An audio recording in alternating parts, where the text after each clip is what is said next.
Vamos a pasar a otro tema del día, y vamos a hablar con dos personas, me parece muy valiosas para tocar lo que viene, que son Pablo Cablan y Enrique de Rosas, que es psiquiatra forense.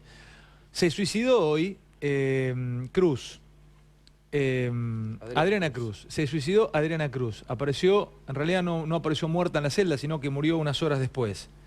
Vamos a ver lo que pasó hoy, vamos a reconstruir el caso de esta madre que asesinó a su propio hijo, y le vamos a hablar con Pablo Cablan y con este perito forense, con este psiquiatra, con este realmente interesante entrevistado que es Enrique de Rosa, en un instante nada más, antes de irnos al living, pero presentamos de esta manera el tema.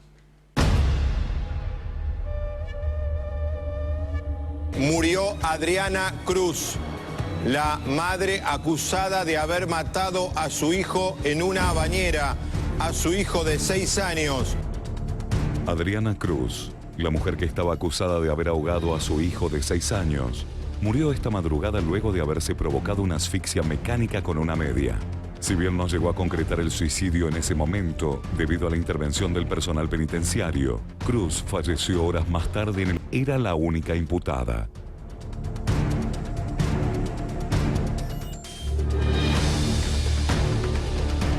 Bueno, Pablo Cablan, colega, amigo, y Enrique de Rosas, que es psiquiatra y psiquiatra forense, bienvenido, buenas noches. ¿Qué tal? Buenas noches. Hoy a la mañana nos vimos y coincidimos que es un tema que la gente todavía no ha logrado cicatrizar, ¿no? Noticia choqueante. Sí. Una mujer, el caso que conmocionó al país, y la madre, en el día que le iban a dictar la preventiva, aparece muerta. Ahora, sí, dale, Pablo. Si te parece, se habló mucho durante el día de lo que pasó. Se habló demasiado. Hay distintas hipótesis. Incluso escuchábamos a un juez, escuchábamos a un fiscal y contaban versiones distintas. ¿Qué es lo que escribió a esta hora de la noche la justicia con lo que pasó, con respecto a lo que ocurrió ayer? Es lo siguiente. Lo que te voy a contar ahora es lo que tiene en el expediente el nuevo fiscal que interviene en la causa por el supuesto suicidio de Adriana Cruz.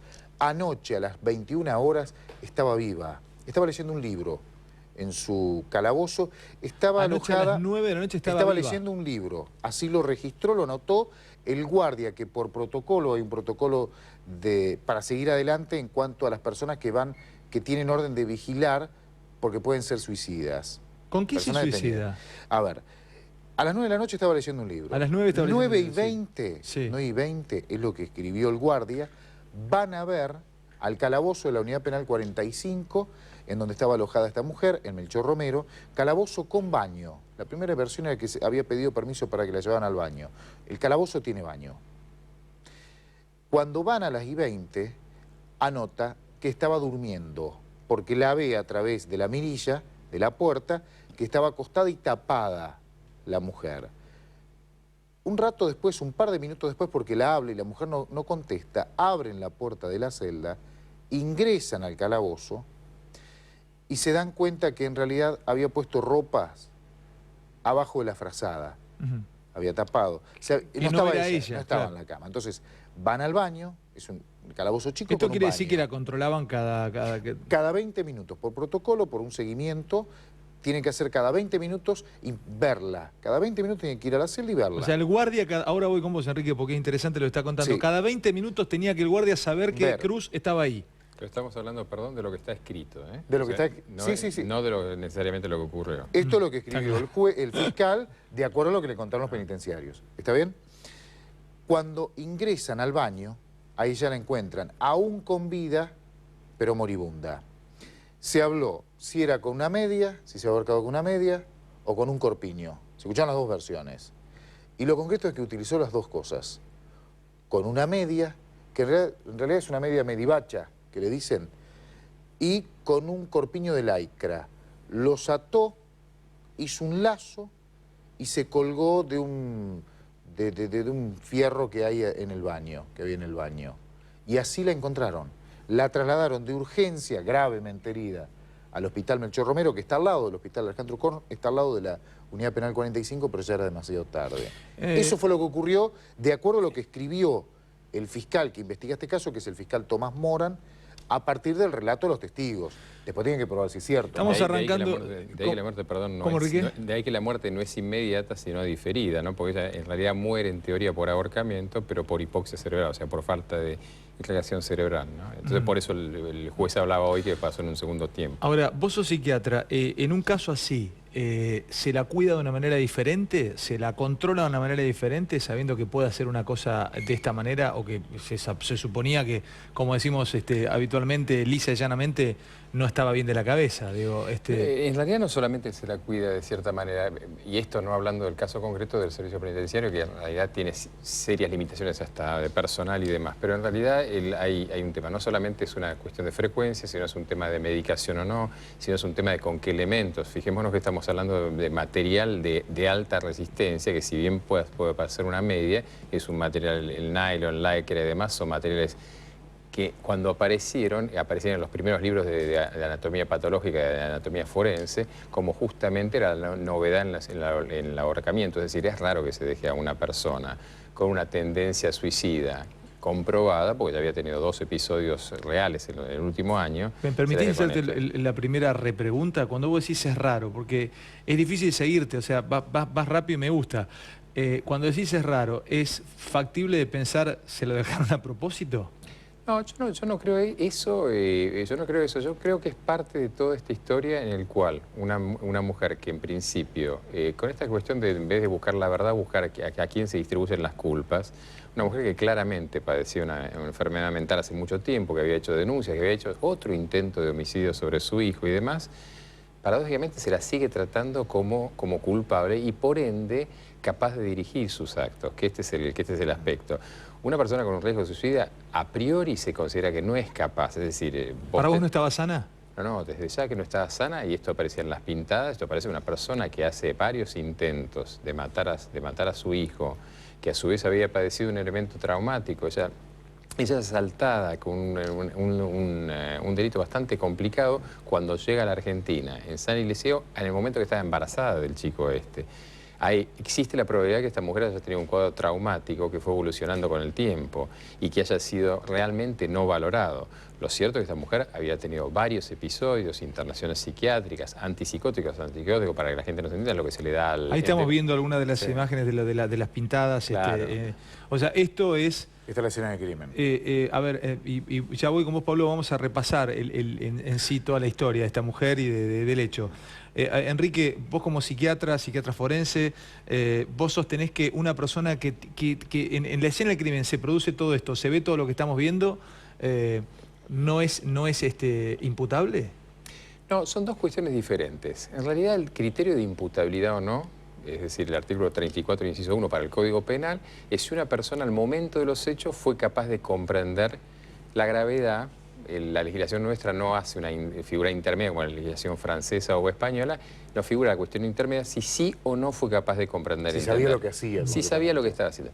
El gran tema es que una persona con una presunción de un episodio delirante, es decir, las pintadas en realidad son bastante semejantes a las que uno encuentra en cuadros delirantes, esto de notificar... ¿Un delirio qué es? Un delirio es una alteración del pensamiento, del curso del pensamiento. Es decir, yo de golpe estoy sentado acá ante personas conocidas y de golpe me creo que soy el dueño del canal. Por de pronto yo sé que estoy en el canal, sé en dónde estoy, conozco el nombre del programa, conozco el nombre de mis interlocutores, pero tengo una creencia, por ejemplo, megalomaníaca o paranoide. Eso es un delirio. ¿Eso es un delirio? Eso es un delirio, por ejemplo. Ajá. A ver, más ejemplos de delirio. O sea, ¿la persona puede ser una persona absolutamente normal y de golpe entra en un delirio o tiene... Yo diría, para ser un poco ocurrente, es lo que uno encuentra con el loco simpático en la calle en todos los días. El sujeto que cuenta historias raras, que por de pronto uno tiene la seria duda que se las crea esas historias, y en muchos casos se las creen. Ese delirio, cuando son paranoides, son autorreferenciales. Eso quiere decir, yo hablé con fulano, salí de acá y hablé con el dueño del canal. Y en ese delirio, si hubiera tenido un delirio, esa mujer podría haber pensado que era, no sé, Dios. O podría haber pensado que la única salida para solucionar su situación de abandono, su situación de ser una mujer dejada, su situación de que ya no estaba en su Río de Janeiro de hacía muchos años, que la situación en la Argentina era increíblemente alejada de todo, la única posibilidad es cometer un homicidio altruista. ¿Qué es un homicidio altruista? Es el homicidio en el cual yo a mi víctima la tomo, por eso será quizás la persona que más amo, la tomo como para salvarla de la desgracia de este mundo que se cae. Dos preguntas más y ahora voy Sí. con Pablito. 2 segundos. ¿Qué es un brote psicótico y qué es un psicópata? ¿Cuál es la diferencia de brote psicótico, delirio y del psicópata? Son tres cosas diferentes A ver. y es la gran confusión de los tiempos actuales. Psicópata es un trastorno de personalidad. Es una estructura de cómo estamos armados y eso quiere decir que es mi forma de comprender y enfrentar el mundo. ¿Todo asesino es psicópata? No, se popularizó en los últimos tiempos, realmente no sé por qué, o tengo alguna idea, pero prefiero no decirla. Pero el psicótico es el sujeto que tiene un conflicto con la realidad, es eso que estábamos hablando antes. El psicótico. El psicótico es una alteración del contacto con la realidad, que para que la gente entienda puede o no alucinar, alucinaciones visuales, auditivas, sensoriales y demás. El delirante es el que tiene ideas extrañas respecto a esa realidad. En general los delirios son parciales. Por eso estos delirios se llamaban delirios pasionales, eran delirios centrados en aspectos emotivos. Pasión no quiere decir amor, que esa era la otra cuestión. Es decir, esta mujer pensando que posiblemente la temática obsesiva y repetitiva podría haber sido que el marido la había dejado, la única forma justamente reparatoria puede ser la destrucción. ¿Psicótico es psicótico todo el tiempo o puede haber un brote psicótico? No, bueno, eso me olvidé de contestarte. Las psicosis hay psicosis agudas y crónicas. La aguda es, por ejemplo, hoy lo que más vemos son los chicos con drogas, los chicos con cocaína, en un brote en el cual de golpe se rayó, se brotó, como ellos mismos dicen, y de golpe hace alguna locura, entra a una sala de guardia en el cuadro de excitación psicomotriz. Psicosis aguda, brote psicótico. Y está el psicótico crónico, la enfermedad paradigmática, la esquizofrenia, en la cual, la esquizofrenia, saber la gente lo que es en algún sentido el loco paradigmático. ¿Qué es la esquizofrenia? La esquizofrenia de esquistos, partidos, frenos, mente. Es el sujeto que evoluciona desde la adolescencia en una enfermedad progresiva, por eso un delirio es una alteración psicótica Y es crónica. inimputable, no va preso. Y en general, y ese es el tema, en general es inimputable. ¿Me podés contar, Pablo, hacer un repaso rápido, si Sí. querés, porque los dos son muy interesantes para escucharlo, ¿no? Y me quedaría horas. Hoy tengo un programa realmente, me pasó en Silvestre y ahora me ocurre con ustedes. ¿Cómo fue este caso de esta mujer? Hay A algunos ver, datos para... Empecemos, algún si querés, dato- repasarlo Sí, así, brevemente. y algún dato suelto, breve, que sería interesante que lo cuente también para que lo interprete el doctor. El día anterior, un poco más, un día y medio antes del crimen, esta mujer lo que hace es robarle el teléfono al marido, uno de los teléfonos al marido. Cuando el marido busca a los chicos, le roba el teléfono. Ella no vivía con el marido, contémosle a la gente El del marido principio. se habían separado, le había pedido el divorcio, él tenía una nueva pareja, él vivía en Capital Federal, estaba tramitando el divorcio y ella no quería divorciarse. Y habían comenzado las peleas, pero peleas violentas. Un mes antes, ella intentó matar a los hijos. Les dio medicamento, cosa que no toman los chicos. ¿Cómo los intentó matar? Le dio algún medicamento para Un dormir. ansiolítico antiepiléptico. Y en horas de la madrugada quería ahorcarlos a los nenes. Pasa que tiene dos nenas adolescentes de 15 y 14 años y el nito de 6. Ahora damos Las para nenas no ahí, pero tomaron. escuchame una cosa, Pablo, ahora seguís. ¿Dónde está ahí la justicia? ¿Me pueden explicar? Esa es la gran falla. pero en serio, pará. Esa es la falla del caso. Enrique. Esa es la clave del tema. Cuando se empezó a satanizar a esta mujer, en algún momento, la pregunta central, que es la pregunta que los psiquiatras nos hemos hecho en lo que se llamó la década del cerebro, la del 2000, es en realidad si el enfermo mental es alguien que se puede hacer cargo de sí mismo, lo cual es un absurdo. O es enfermo mental o no es enfermo mental. Si es enfermo mental, se hace cargo el todo, la sociedad, el gobierno, la justicia, quien sea, pero se ocupan los demás. Sea el altruismo, sea una estructura, pero alguien. Yo no puedo pensar que si yo imagine que estoy justamente loco, que me quiero matar, que soy autodestructivo o heterodestructivo. Por eso la ley dice peligroso para sí o para terceros. Sí. Yo mismo voy a poder controlar, es un absurdo.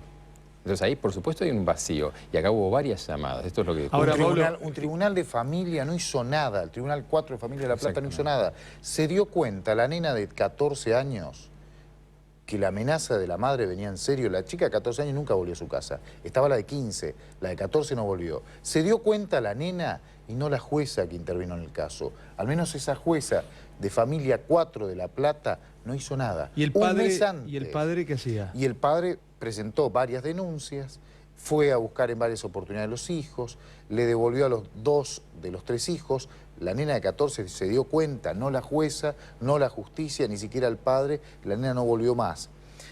Pero también el padre no hizo nada, porque no se quedó con los nenes, Porque evidente, no es que los entregó para que los matara. El padre tampoco se dio cuenta. Si se hubiera dado cuenta, como que O sea, cualquier padre, no le devolvía a los chicos. El padre no hizo denuncias en ese momento. Hizo denuncias, pero la justicia no hizo nada.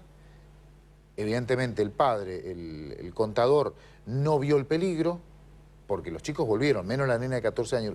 Por eso se da papá, es fácil decir del otro lado, como debe haber un montón de gente viendo el programa, son cientos de miles viendo el programa del otro lado, podría estar elucubrando en este momento, pero ¿por qué no fue y no le sacó a esa criatura de la mano? No se dieron cuenta. El padre. Porque no pudo tampoco. O no se dio cuenta que había tanto peligro, Hay una respuesta que es lo que normalmente pasa frente al horror, que tendemos a banalizarlo, tendemos a negarlo. Un mecanismo de defensa frente a lo que no manejo es negarlo, porque si no es fácil, por supuesto, también culpabilizar al padre. El padre, insólitamente, un hombre por demás inteligente en sus otras áreas y funcional, le cree la promesa. Y esto, si fuese el único caso, o si mi experiencia viniese de los medios, yo diría, bueno, es esto. Yo veo en cantidad de situaciones de violencia doméstica grave, con hijos victimizados, con hijos tomados de víctimas colaterales, que la otra parte, sea mujer muy habitualmente u hombre, dice, sí, pero me dijo que no lo iba a hacer. Yo tenía un paciente que la mujer lo llamaba para decirle, ¿cuál de tus 2 hijos elegís para que mate? No. Y yo decía, pero entendí mal, me quedé dormido en la consulta. ¿Cómo me repetís eso, Enrique? Claro, bueno, lo llamaba, era una persona que tenía un cargo de funcionario, y le decía, bueno, ¿cuál de tus 2 hijos querés que mate hoy? La madre, la mujer... Su esposa. Y le digo, bueno, lo hizo una vez, y la vez siguiente usted ya estaba en un juzgado de familia. No, porque me explicó, me convenció, y se transformó una especie de ritual perverso. Entonces, en respuesta, muchas veces estos delirios pasionales llevan una especie de lo que los franceses llamaban la locura doble, la folie de la locura entre dos.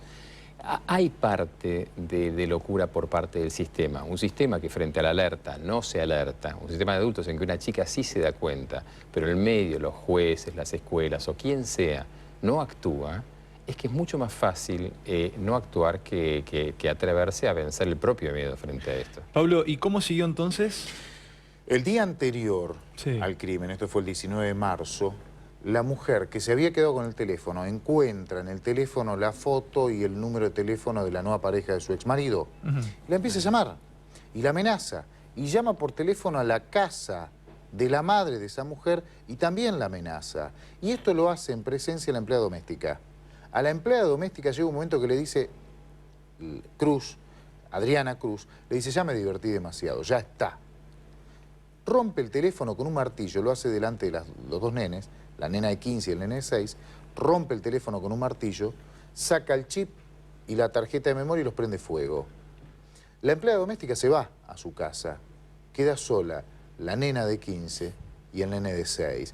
Según ahí empieza el relato de la nena de 15 años, que lo relata la justicia, en ese momento la mujer, su madre, le dice, andate a dormir, que yo tengo que hacer cosas.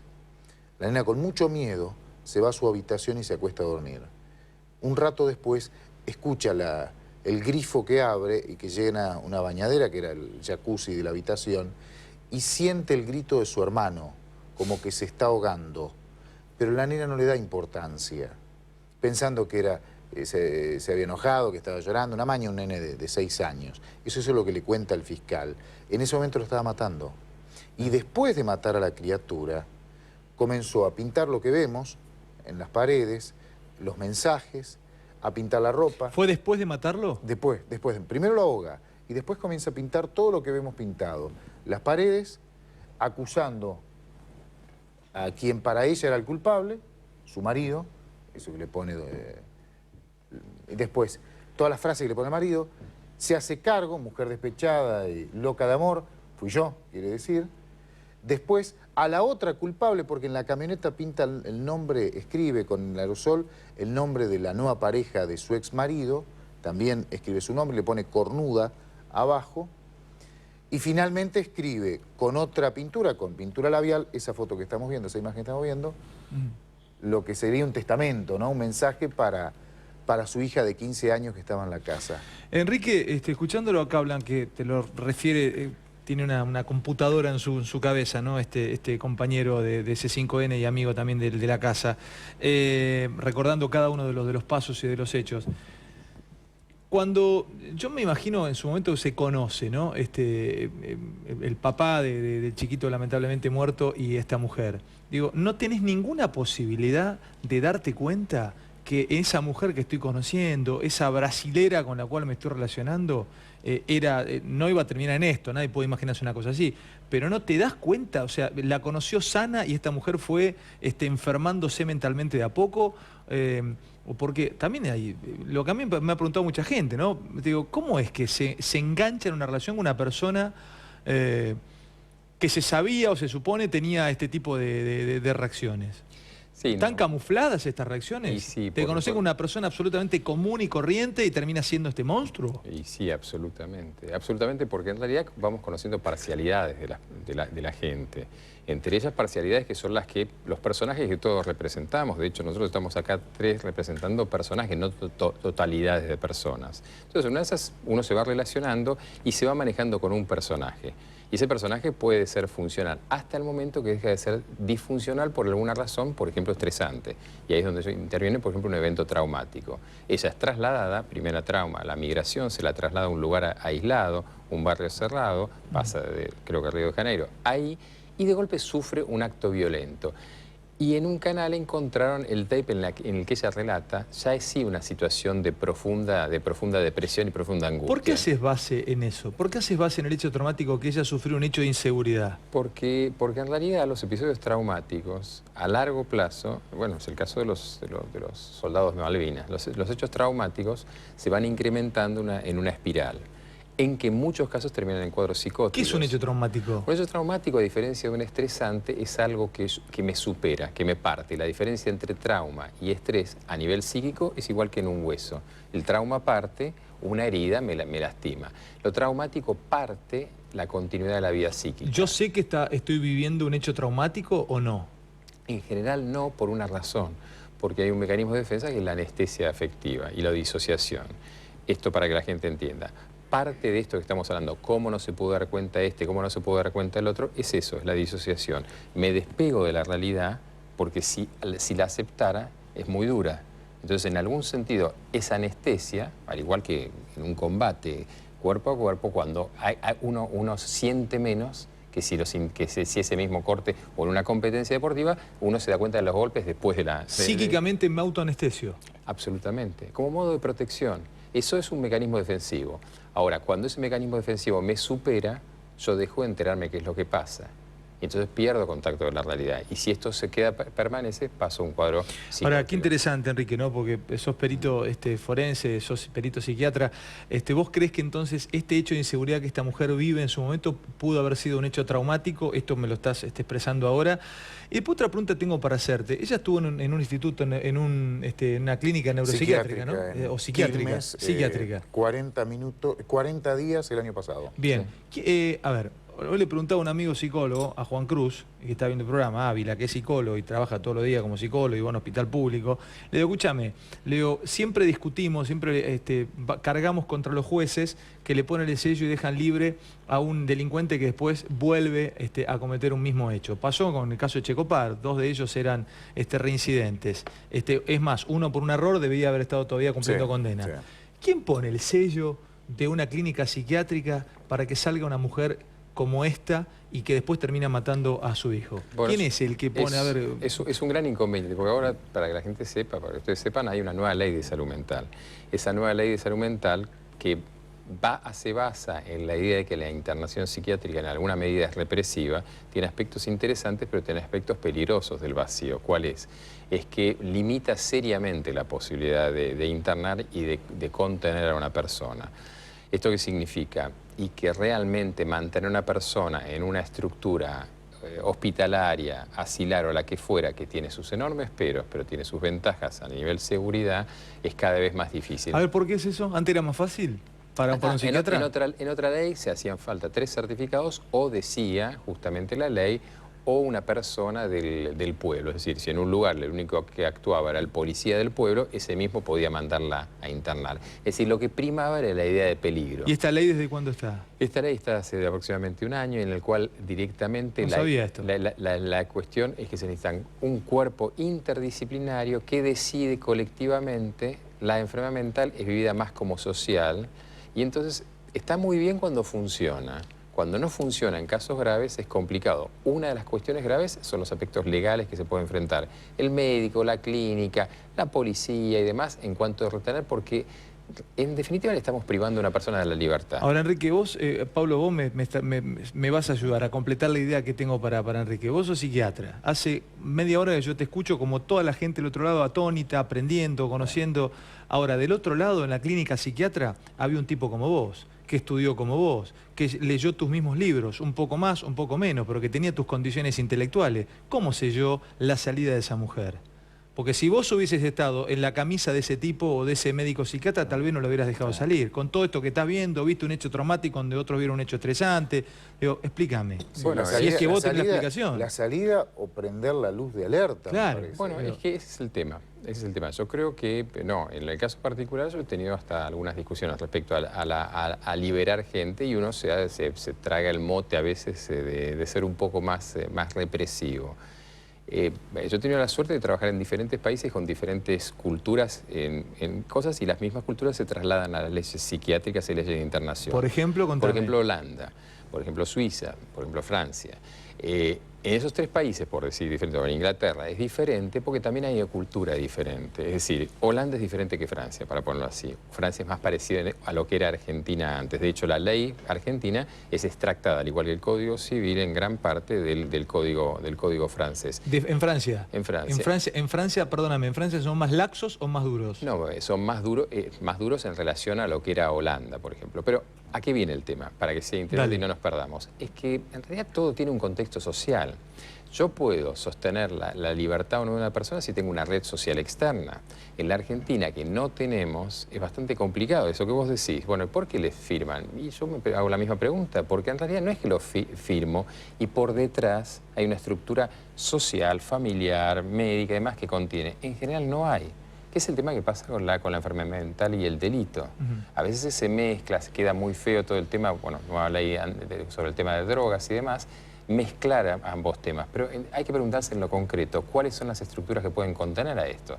La gente después se entera en estos casos graves, pero en realidad estos son la punta del iceberg de miles de casos que hay. Ahora, en estas últimas horas sufrimos o vivimos como sociedad dos suicidios. La ex esposa de Fraticelli y en este caso de Cruz.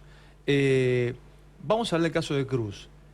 ¿Es casi seguro que está ligado el suicidio al haber asesinado a su hijo o pueden ser dos hechos absolutamente diferenciados y disociados? Yo creo que la respuesta la tendrías en el otro caso, en el caso de Fraticelli y Dícer. A ver. Y 12 años más tarde la causa siguió abierta y cierra, porque en realidad una de las hipótesis de trabajo fue justamente que Dícer actuaba despechada frente a las cuestiones de Fraticelli. Y entonces, en realidad, el mensaje de utilizar, este mensaje que decía antes, el mensaje de utilizar al hijo, recordemos lo que etimológicamente es la víctima. La víctima es algo que sacrifico en aras de otra cosa. Y yo puedo sacrificar a un hijo, es el mandato bíblico inclusive, para calmar la ira o coadyuvar algo que me aterra.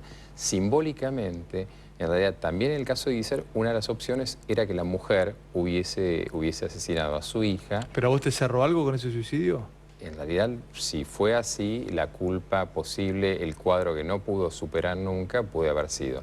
Es decir, el tiempo es una variable secundaria en la mente. ¿La culpa lleva al suicidio muchas veces? Sí, claro. Sí, claro. Sí, claro. Igual en el caso Fraticelli, lo que he leído del expediente, lo que he hablado con muchos de los protagonistas, el final fue por otro motivo. Graciela Dícer siempre fue inocente. De hecho, hay un último fallo que dice fue un suicidio. La nena se suicidó. De todas maneras, la madre se quedó con la culpa del suicidio de la hija. Al final es el mismo, ¿no?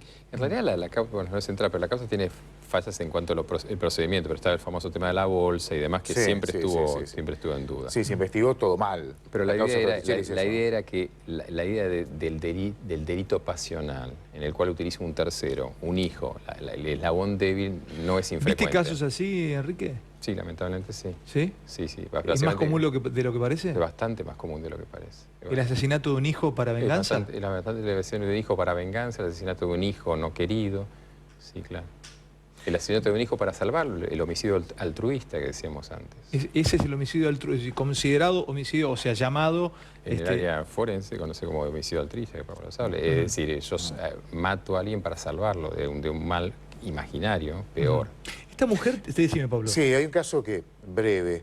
¿Recuerdan el caso de las hermanas Vázquez, Claro. Saavedra, que mataron al padre? En realidad fue una Yo no me de acuerdo de ellas ese caso, che. que en un ¿Me lo ritual recordás? pseudo satánico Sí, tenés razón. Sí. acuchillaron al padre. Sí, sí. Que encontraron una escena realmente dantesca. Ninguna de las dos está detenida, ni siquiera están en un instituto psiquiátrico. Una de ellas fue declarada inocente, no tenía nada que ver, o sea, aparentemente actuó por... ¿Emoción de violencia? sí, no, en realidad copiando a la hermana. Sí. Y la hermana sí era enferma mental, era una psicópata. La psicópata fue liberada, fue dada de alta en realidad porque es inimputable, ya hace algunos años y siguió estudiando. Es más, la justicia le dio otra identidad, porque el caso tuvo mucha repercusión.